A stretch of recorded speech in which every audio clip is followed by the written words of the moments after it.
You're watching News Mongolia on MNB World, and I'm your host, Jargatma Tushinjargat. On the News Mongolia today, Parliament discusses Mongolia's 5-year development guidelines for 2021 to 2025. Shivehuram port exported 26 million tons of coal in 2024. Students in Urhanga province performed Romeo and Juliet in English. For the news, stay tuned. On March 31st, Mongolia's State Grid Horal convened to discuss the 2024 performance report of the government's 2024 to 2028 action plan and the 5-year development guidelines for 2021 to 2025. Members of Parliament raised crucial issues regarding the alignment of development plans, oversight evaluations, and legislative coordination, with calls for improved criteria, the integration of traditional and modern economic practices, and enhanced national audit functions. During the regular session of Parliament on March 31st, the 2024 performance report of the Mongolian government's 2024 to 2028 action plan and the 5-year development guidelines for 2021 to 2025 were discussed.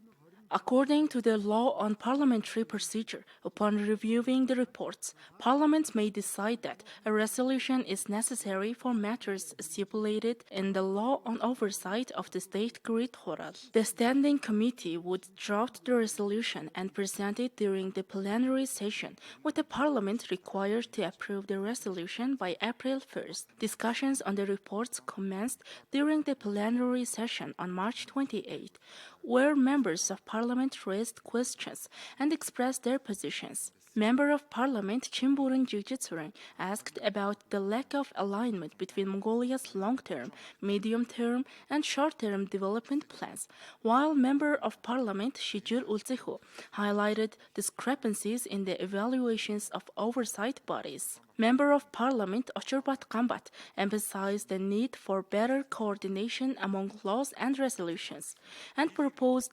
expanding and strengthening the Mongolian National Audit Office. Member of Parliament Tushim Banzrakh stressed the importance of defining clear criteria for development planning, reporting, and assessment, suggesting the development of an economic system that integrates traditional nomadic livestock farming and modern agricultural enterprises. Member of Parliament Tushim Banzrakh underscored the need to leverage Mongolia's coal reserves to establish a more robust manufacturing sector. Meanwhile, Member of Parliament Batlot Damp warned against neglecting smaller objectives in the pursuit of broader human development goals. With these discussions, Parliament concluded its review of the 5-year development guidelines for 2021 to 2025, the 2024 performance report of the government's 2024 to 2028 action plan, and the 2024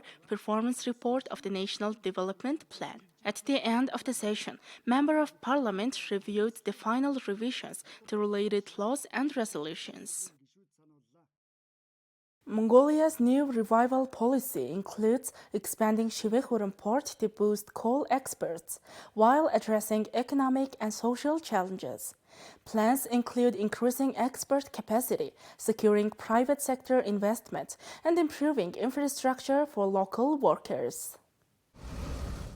The revitalization of ports has become a key focus of the government's new revival policy, with plans to expand operations over the next 3 years. This includes the construction of coal loading and unloading terminals with an annual capacity of 22 million and 10 million tons, and the Shivehuram railway station. The port's development is notable for its hybrid investment model, combining public and private sector contributions. While operational capacity is increasing, the gradual decline in coal prices has raised concerns. A parliamentary and cabinet task force visited the site to gather insights and assess potential solutions. It's necessary to legally secure private sector investment and determine the permits required to ensure the smooth operation of these businesses.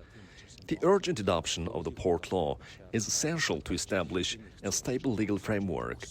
This will help support business activities and prevent operational disruptions, as emphasized by the task force members working on site.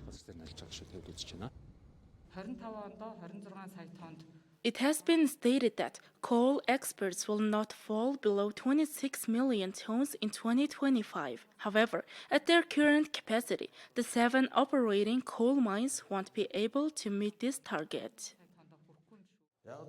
Should coal market prices rise above 150 yuan per ton, Mongolia would have no issue exporting 26 million tons. The country's coal mining capacity is far greater, capable of producing up to 51 million tons annually, with a minimum potential of 30 to 35 million tons. There is a need to explore opportunities to increase coal exports and legally secure private sector investment. In the long term, approving the General Development Plan for border ports, particularly addressing social issues affecting residents and workers at Şivehurum port, has become a priority. With over 3,600 transport vehicles crossing the border daily, social challenges are also coming to the forefront. The issue of border ports should be addressed independently, and it's necessary to establish dedicated social services for them. This includes ensuring that the children of workers living in these areas have access to kindergartens and healthcare services. To mitigate potential disaster risks, emergency response units must be established to provide disaster relief services. Port expansion would make it possible to increase coal exports by over 20 million tons to reach 50 million tons. To operate at full capacity, it is crucial to run terminal operations 24/7, negotiate with China to open 5 automated container transport crossings, and implement tax exemptions similar to those for direct export transportation. The government is reviewing these matters to find appropriate policy solutions. Students in Urhanga province performed the full version of Romeo and Juliet in English. With a runtime of over 2 hours, the play was staged by more than 20 students from 5 general education schools in Arvahirsam enrolled at the Bookbridge Training Center. They trusted this word and fight. This year marks the 100th anniversary of the establishment and development of Mongolian Children's Organization. One event celebrating this milestone was a performance of Romeo and Juliet in English. Bookbridge Training Center students have rehearsed for the play since January. The main goal of the production was to introduce children in the local community to foreign languages and cultures through art. Through this play, the children are learning how to use English in real-life situations beyond the classroom during their free time and acquiring skills such as teamwork, self-directed learning, and patience. Perhaps the most significant aspect is how the children come to understand the suffering of others through this play. The play is a beautiful classic where 2 families at odds find reconciliation through their children. In this way, we have tried to share a piece of the world's classical culture with the children in our local community. Right, like UB always has a lot of these big performances and acts. You don't see a whole lot of it happening in the countryside. And I really wanted to show these kids and everybody else in Mongolia that these countryside kids are perfectly capable of doing these big Romeo and Juliet Shakespeare plays. Seeing their peers being able to do something of this scale. Because it's easy to talk about and dream, oh, maybe one day I'll be able to do a big play, or maybe one day I can do this, but this is realized. We're really doing it, and I think other kids are able to see that and maybe want to do it themselves. The students were initially worried whether anyone would come to watch the play performed in English, but they said the packed theater was encouraging. This is my first time playing a leading role in a play, so I'm very excited. We rehearsed for a long time.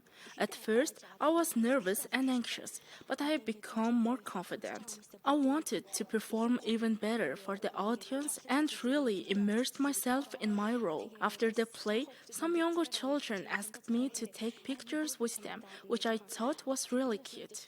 I believe I have inspired them to want to act in plays in the future, which makes me very happy.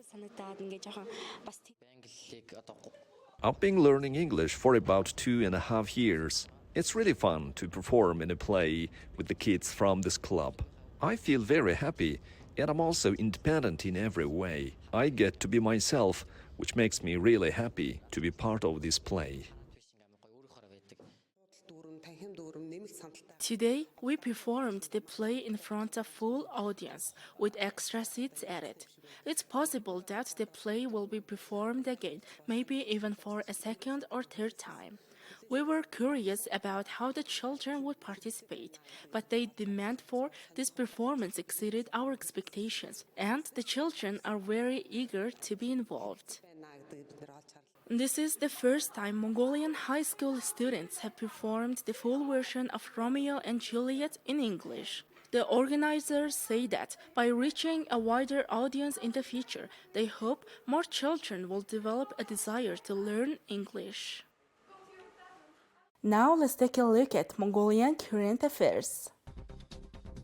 Mongolian Judge Ertenbalsuren Demdeng was elected president of the Appeals Division of the International Criminal Court. In accordance with Article 14 of the Rome Statute and Rule 4 of the Rules of Procedure and Evidence, the president of the Appeals Division is elected by a majority vote of the judges within that division. Judge Ertenbalsuren was elected to the ICC in the first round of voting, securing the highest number of votes. He began his term as an appeals division judge in 2024. He is now set to serve as the president of the appeals division from 2025 to 2026. The International Criminal Court's Appeals Division comprises 5 judges and represents the highest judicial body within the court. It is responsible for reviewing decisions, judgments, and orders rendered within the ICC's jurisdiction, and is composed of the most experienced and distinguished judges.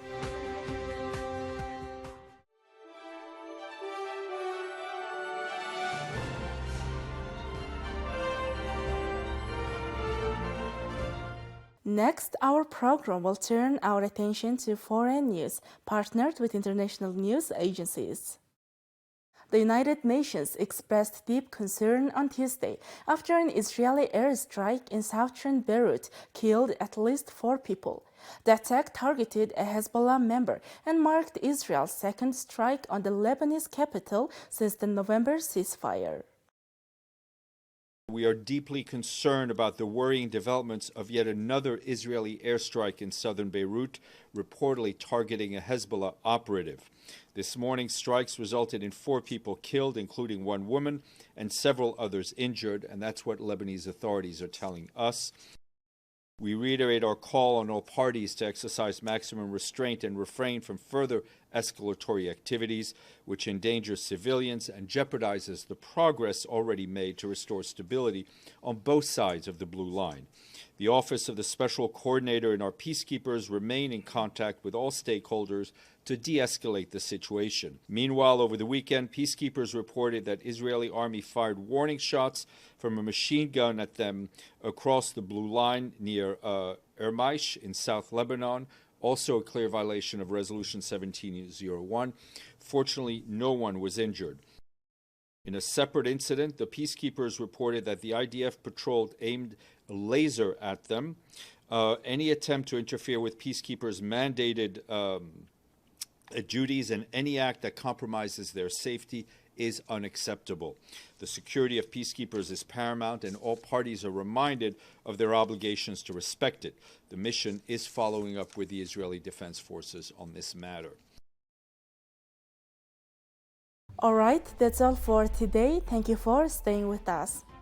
We'll see you tomorrow with more news and updates. Goodbye.